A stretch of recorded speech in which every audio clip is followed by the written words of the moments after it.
You're watching India Global. I'm Gaurie Dwivedi. Let's start the show with headlines. First up, Prime Minister Modi heads to Mauritius for a 2-day visit.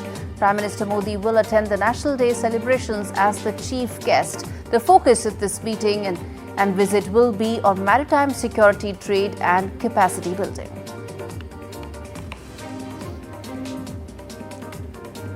Iran, Russia, China hold joint naval drills. This is the fifth such exercise between the two sides, between the three countries since 2019. Meanwhile, Donald Trump says that U.S. is stronger than all three put together. Canada's Liberal Party names Justin Trudeau's successor. Former banker Mark Carney will become the next Canada Prime Minister, and he will then take the party towards the election scheduled later this year. Big question, will he repair the India-Canada relationship? Ahead of a crucial meeting between Mohammed bin Salman and Ukrainian President Zelensky, who is set to be there to negotiate possible peace terms, Zelensky says that he's fully committed to dialogue with the United States. Ukraine ready to move forward on truce, says the Ukrainian president.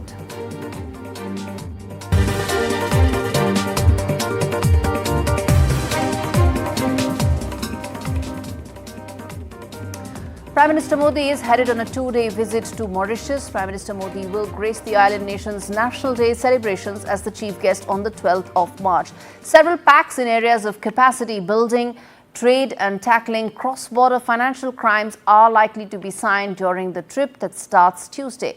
A special reason for the bilateral ties is also that Indian origin people comprise about 70% of the island's population of 12 lakh. India and Mauritius are set to unveil a range of measures to enhance maritime security, defense and scientific cooperation during Prime Minister Modi's visit. In fact, let's also get in this very exclusive conversation that my colleague Mohammed Ghazali, who's in Mauritius, he had with the foreign minister of the country. Listen in. After a decade, Prime Minister Narendra Modi is visiting Mauritius, and to talk more about the details of the trip and what would be the focus of this trip, I'm joined here by the Foreign Minister of Mauritius, Mr. Dhananjay Rampal. Thanks for speaking to us, sir. It's a pleasure for me. My first question, how do you see the bilateral ties growing between the two countries since 2015? Because that was the first time the Prime Minister visited here and he spoke about multiple policies and how to deepen the ties. Well, since his visit, there have been various projects where we have had assistance from India. If you go around Mauritius, you will see a lot of infrastructural projects, the Supreme Court building, you have Metro Express, you have various other infrastructural projects that have been partly financed by India in terms of lines of credit or grants, etc. And now we are with the visit of the Prime Minister of India. We are looking more of bringing that traditional relationship to a new high. Talking about, for example, being India and Mauritius being a strategic partner in the region, right? We shouldn't forget that as far as the Indian Ocean is concerned, we both want that the Indian Ocean be an open, secure and safe place, right? Because we have common interests as far as the Indian Ocean is concerned. Bearing in mind that the Indian Ocean is an important trade route, right? So we are thinking also about increasing that partnership as far as maritime security is concerned. So both countries are going to sign an MOU, which will be important as far as maritime security is concerned. I'm talking about sharing of information on commercial ships moving in the region. I'm talking about a joint surveillance exercise between the two countries. I'm talking about support on technical issues and capacity building. Okay, I was coming to the maritime security bit because Prime Minister back in 2015 when he visited here spoke about Sagar, the security and growth for all in the region. We have seen that how Chinese influence is increasing in the region and India has been assisting Mauritius in as far as the Agalega Island is concerned and other maritime. So can you just share with us what would be the specifics of that MOU which is being going to be signed when the Prime Minister visits here? See, this part of the Indian Ocean is a very important trade route. It connects Asia to Africa and also to Europe. So it has a strategic importance. And this is why it is important, since both countries share the Indian Ocean. It is important that we cooperate with each other and so that we make that region secure, right?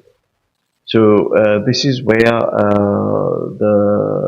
this partnership, the signature of the MOU, will be important for both countries. Okay, I'm now turning attention to the other very important story we're addressing on the broadcast. Ukrainian President Volodymyr Zelensky is due to arrive in Saudi Arabia on Monday, today, a day ahead of crucial talks that will take place between Ukrainian and U.S. officials on possible ways to end the war with Russia. The highly anticipated negotiations that will take place on Tuesday towards resolving the conflict will see the two sides, that is the American and Ukrainian officials, coming together for the first time since that very disastrous meeting that took place between Donald Trump and Zelensky in White House. Zelensky has said that Ukraine is fully committed to constructive dialogue but wants its interests to be taken into account. Essentially, what Zelensky has been saying is that he wants defense guarantees from the U.S. and only then will he move ahead as far as the peace settlement is concerned. The minerals deal also was, of course, on the table. Remains to be seen whether it's still on the table or whether it will also be part of a larger settlement. Okay, let's get in Qamar Agha, who's a West Asia expert, to try and understand what is the role that Saudi Arabia can play in this and how significant are these conversations taking place in Saudi Arabia, in Riyadh. Mr. Agha, some of those big questions will play out for our viewers on the screens, which essentially talk about the reason, the relevance and the rationale for these talks to be in Riyadh. How important do you think the role of Mohammed bin Salman could be as a possible mediator? Mohammed bin Salman has very good ties with both Russia as well as America. This was one of the reasons, for American decided to host talks in Riyadh. Besides this, he also maintains a fairly good relation with Ukrainians, he is neutral in war. He has neither condemned Russia nor supported the war. He was supposed to, and he, the one who's been promoting right from the beginning, that it should be settled through peaceful negotiation. His role is basically as a facilitator. And earlier, he has succeeded in getting a release or the prisoner exchange, that one of the major deals, he stuck. Then after that, both have developed trust in him. The Americans, the Russians, as well as the Ukrainian President Zelensky. So that is why it has been another point, because Europe doesn't have any ties, any good relation with the Russians. So Russia, that was ruled out. The Europe as a venue for negotiations was ruled out by the Americans. So they thought, this is the best place.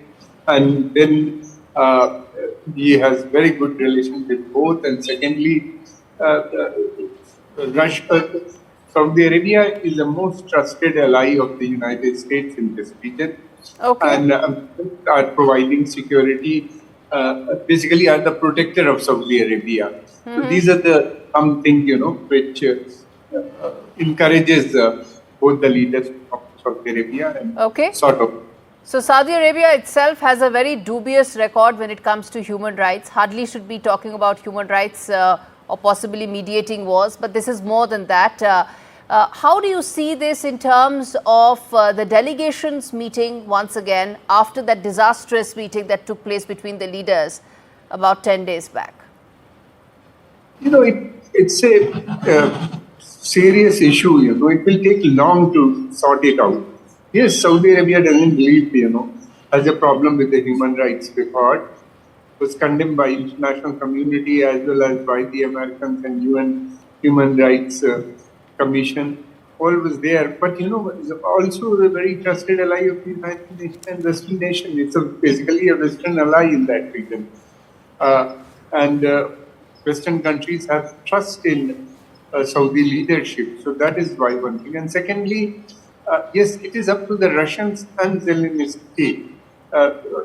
Plus, basically, the Russians as well as the Americans, they have to sort it out. Saudis are just a facilitator, providing place and then, you know, trying to bridge the gap between the two. This is what they have been doing for quite some time. And will they succeed or not? Time will come. It looks, you know, now American pressure is on Ukraine, and Ukraine is now willing to come out with some sort of settlement because the President Zelensky has already announced it. You know, he is ready for a deal. Also, he would also meet with the American delegation and try to find out, you know, the rare earth material deal and other things. Yes. Without the American support, this war cannot continue for a longer period of time. This is one thing. It has been proved. America major funder of the war as well as the weapon supplier. All right. Yes, we leave it there, Mr. Raga. Thanks much for breaking that down for us. Of course, a lot of questions still remain. Whether that minerals pact will actually be signed after those delegation meetings, and of course, what all is at stake. For Saudi Arabia, well, it means a lot more in terms of lifting its geopolitical status if it's able to move ahead on this. All right, shifting focus now, a British diplomat and the spouse of another diplomat are being expelled from Russia, the country's domestic security service has informed, in what is being seen as possibly a tit-for-tat escalation. The two men are accused of intelligence and subversive work by the Federal Security Service, or the FSB, which has said that they had been stripped off their accreditation in order to leave Russia within 2 weeks. The British government hit back by accusing Russia of making malicious and baseless accusations. All right, on that note, we slip into a quick break. We come back on the other side with what's really happening in terms of the Iran-Russia military drills and its larger impact. Stay with us.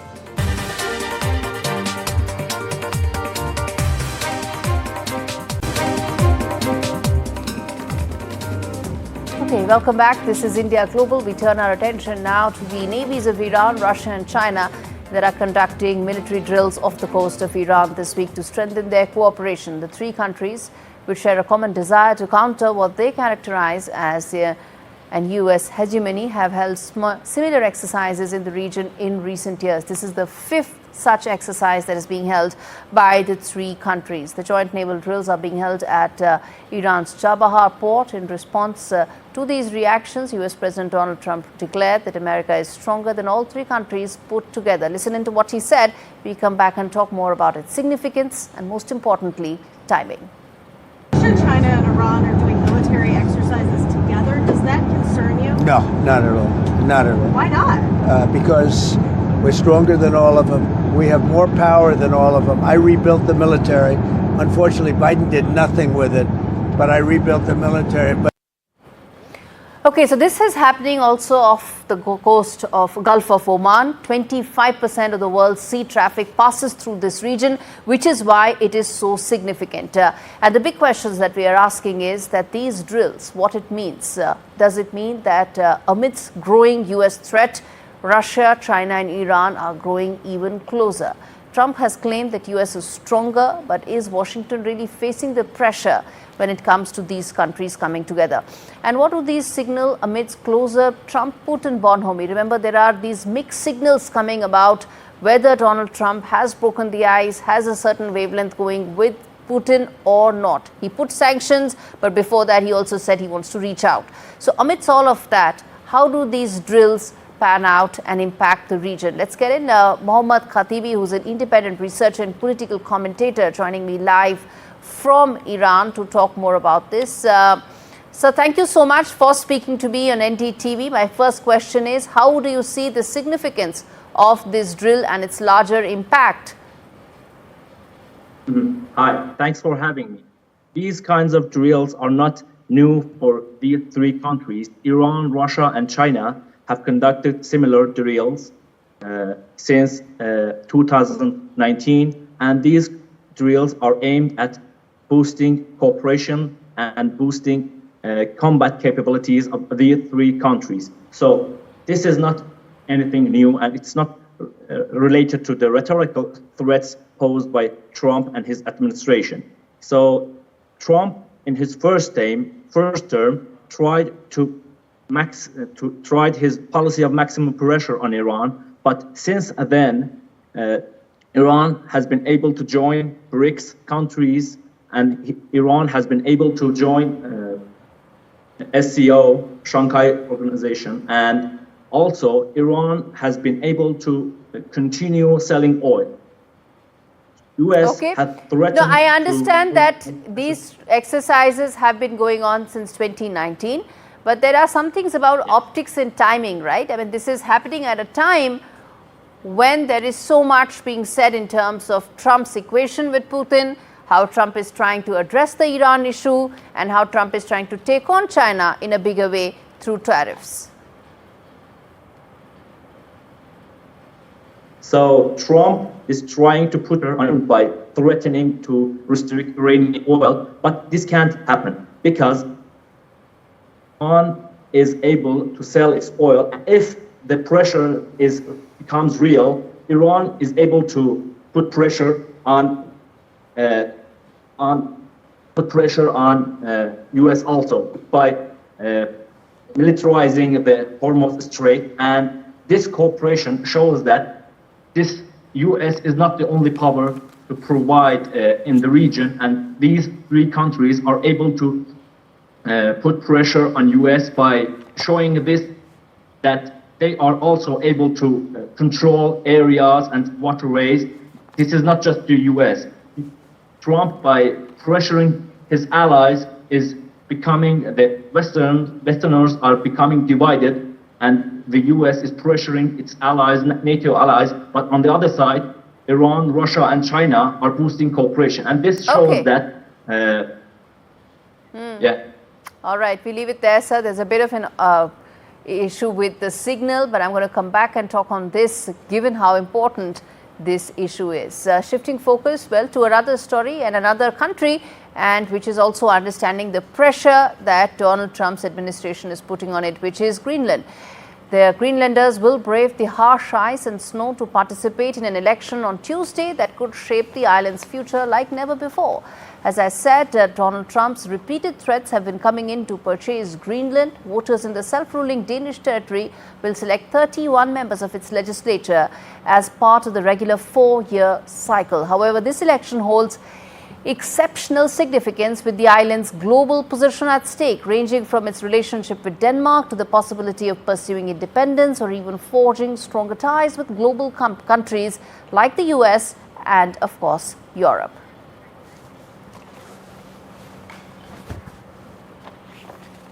On to the big story coming in internationally. Canada's political landscape has shifted dramatically.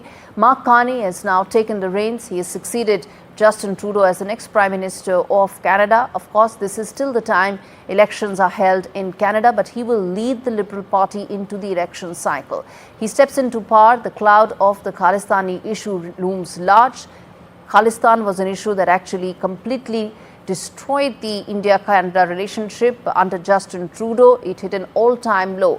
But bilateral relations are meant to survive leaders, and there is expectation that Mark Carney will work on that. We explored the potential for a reset in relations, trade deals, and Canada's largest foreign student base, that is the Indian community, under this new leadership. And this report tells you all that story in greater detail. The next Prime Minister of Canada, Mark Carney. We have made this the greatest country in the world, and now our neighbors want to take us. Donald Trump, he's attacking Canadian families, workers, and businesses, and we cannot let him succeed. America is not Canada. And Canada never, ever will be part of America in any way, shape, or form. Please welcome our final candidate, Mark Carney. In a decisive political shift, Mark Carney, former governor of the Bank of Canada, has clinched victory as the Liberal Party's new leader, succeeding Justin Trudeau as Canada's Prime Minister. While Carney's economic background offers hope for Canada's domestic recovery, the global spotlight is now on his approach to foreign policy, particularly relations with India. Under Trudeau, tensions with India spiked after the baseless accusation that India was involved in the killing of Khalistani terrorist Hardeep Singh Nijjar. They sparked a diplomatic feud, leading to the expulsion of Canadian diplomats from India and New Delhi, recalling its own in a dramatic downturn in trade relations. Canada's growing Khalistani extremist movement, supported by local diaspora, has been a thorn in the sides of relations. Despite this, Carney has been relatively quiet on the issue, leaving many to wonder if he will take a more pragmatic stand or appease the extremist sympathizers within his own party and allies like Jagmeet Singh. India, Canada's largest source of foreign students, remains concerns about tightening visa restrictions and shifting immigration policies. Thousands of Indian students' futures hang in the balance as Ottawa adjusts its immigration system, leaving questions unanswered about Carney's approach.